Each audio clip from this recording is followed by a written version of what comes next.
It's hardly surprising that it's dominated the first hour of our conversation together, and it will continue as the government launches a new initiative. Children and young people across England with special educational needs or disabilities, known as SEND, or in alternative provision, which is known as AP, to get high-quality early support wherever they live in the country. There's a plan published today, and here with more details, Conservative MP and Schools Minister Nick Gibb.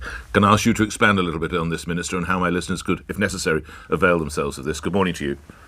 Good morning, Nick. Yes, it's an important announcement. This is the SEND and AP improvement plan to make sure that parents don't go through the trauma that many parents do to make sure that their child with special educational needs is having the right education, the right provision for those children. I know from my own constituency the challenge that many parents face in having their child's needs assessed. So this plan is about making sure that where children have moderate special educational needs, that the mainstream school has the right provision. So there's a whole set of standards that we're working on to make sure that they get that provision in mainstream school. We're spending £10 billion a year now on special educational needs. That's a 50% increase over the last 4 years. And we're also announcing today 33 more special schools. That's in addition to the 49 special free schools already in the pipeline to be opened, as well as the hundreds of special schools around the country, to make sure that for those children who have more significant special educational needs, that there is specialist provision for those children somewhere near as possible to where they live. If I have a listener who wants more information, is there a website to which she should turn? Certainly the education.gov.uk website will have a lot more detail about the improvement plan. We are determined to make sure that, all the acrimony that many parents go through to make sure their children have the right provision, that it becomes a thing of the past, that it won't be as necessary as it has been in the past to have an education, health and care plan. There's still an entitlement to those plans, but we want it to be more routine for children with those special needs to be able to be reassured that their local school will have sufficient provision for those children. All right. A couple of other questions coming your way. You can probably anticipate those, Minister. Do you agree that, teachers were looking for an excuse not to work during the pandemic, as Gavin Williamson asserted? No, and I don't think he did either, because those WhatsApp messages were said in the heat of the moment. Having worked with Gavin... How else would you interpret the words, quotes, they, quotes, really do just hate work?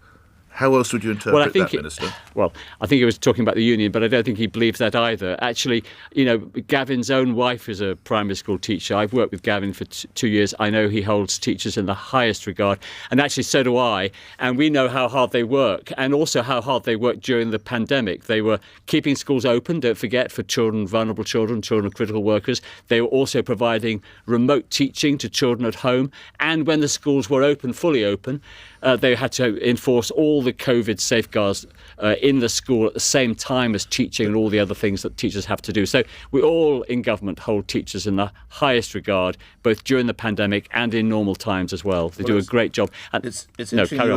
Thank you, Minister. It's interesting you picked the word regard, because Isabel Oakeshott, who, remind the listeners, is at the very epicentre of this story and has released these WhatsApp messages she had from Matt Hancock in writing the book, says, "I had no choice. The disregard for children from the government was appalling. Of all the travesties and tragedies of the pandemic, the treatment of children is the most egregious." You were schools minister at the time. Do you recognise that? Well, she has a particular viewpoint. What's yours? My viewpoint is that we had to take very difficult decisions in dealing with the pandemic. Of course, we wanted to keep children in school, but we also had to deal with a new virus against which humans did not have an immunity. So we had to keep people alive. Saving lives was a key priority, of course, during that period. Decisions were made on a day-by-day basis, an hour-by-hour basis, based on the latest evidence about this virus. We didn't know, of course, back in early 2020 that there would be a vaccine against this virus. So we had to take some very difficult decisions based on the evidence from the Chief Medical Officer and the Department of Health. And it was a very challenging period. And I think, we'll find out more about what we got right and what we got wrong during the COVID inquiry, When's which is a very important when inquiry. Will that start? Yes. That has started already. They're looking at the evidence. If you think about these WhatsApp messages... But it's still being just redacted, this hasn't it? A lot of material, I understand, can't be considered yet because redactions are still going on, Minister. Isn't that correct? Well, I don't know the details of that, but I do know that just these WhatsApp messages, the words in it are 3 times the length of the King James Bible. So just imagine when the COVID inquiry is looking at all the medical evidence, all the advice to ministers, all the minutes of meetings that took place during that period. It's a huge volume of material that they have to go through. And it is an important inquiry because we need to understand for the future what we got right, what we got wrong, and how we can improve the process if we face another of these pandemics or something similar in the future.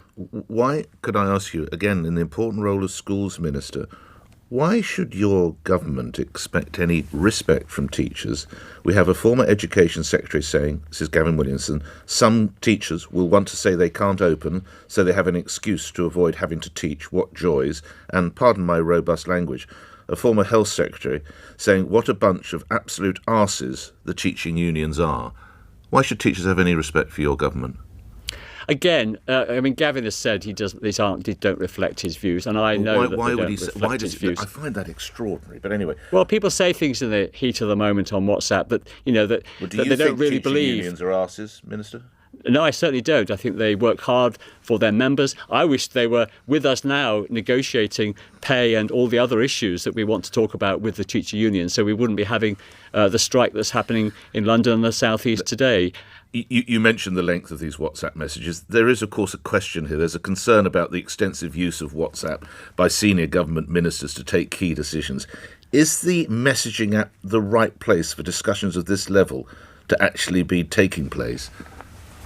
Well, the actual decision-making that takes place in government, of course, takes place in minuted meetings through the red. This, yes.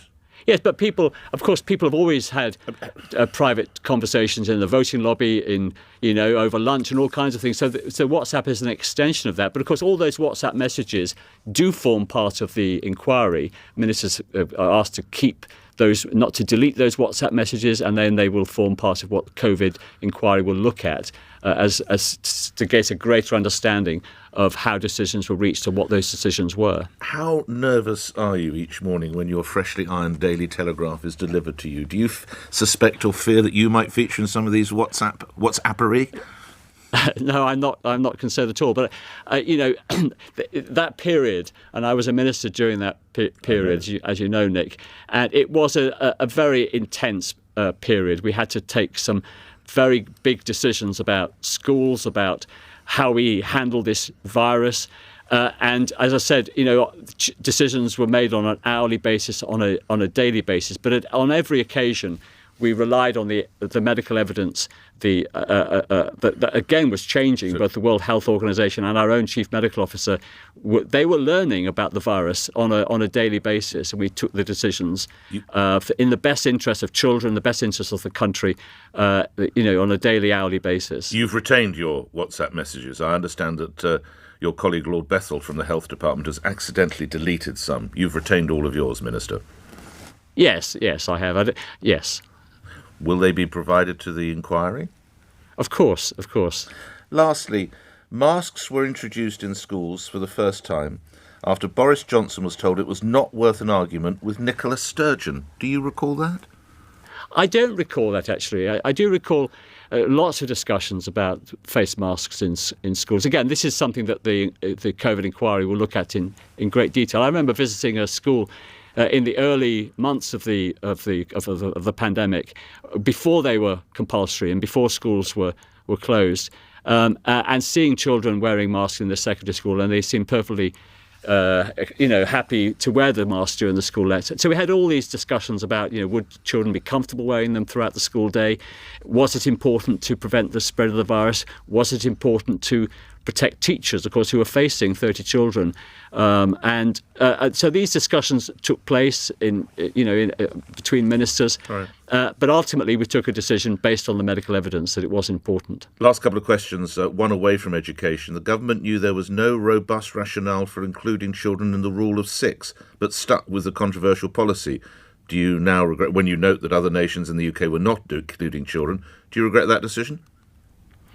Well, again, I've seen that discussion in the Telegraph. I mean, again, these are the kinds of issues that will come out in the COVID inquiry. Again, difficult decisions. You want to have a simple rule that people can understand. If you overcomplicate the rule, I remember being asked about the different rules in the different tiers that we had at one stage, and it is the more complicated you make the rules, the harder they are to enforce. So sometimes things like the rule of 6 is just so simple but I understand also that if you've got a big family that it can seem unfair that the rule of 6, if your family is 7 or 8, then it does seem unfair. But these are the kinds of issues that will come up that we looked at during the COVID inquiry. Last question, and to your school's brief. I'm sure you're aware of student protests and video being posted on TikTok.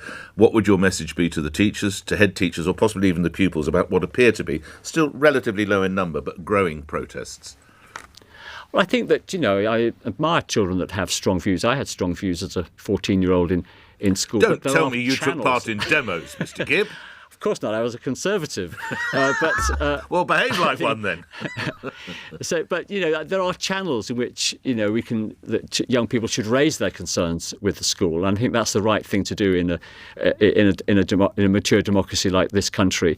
I think protesting, causing disruption in schools, disturbing other children's education is not the right approach. We do support head teachers in the decisions that they take to maintain a calm environment in the schools. But I would say to young people, look, raise these issues through the channels in your school. If you're not happy that you're getting the right response, there's always a complaints procedure that parents can use with the school. But causing disruption and sort of slightly these kind of protests is not the way to conduct discussion about very strongly held views. The formerly rebellious Schools Minister Nick Gibb, thank you very much for your time appearing here on LBC, where it's 2 minutes after 8. Let's get the latest news. On your radio, on Global Player, and Play LBC. Leading Britain's conversation. This is LBC. From Global's newsroom, Matt Hancock's leaked message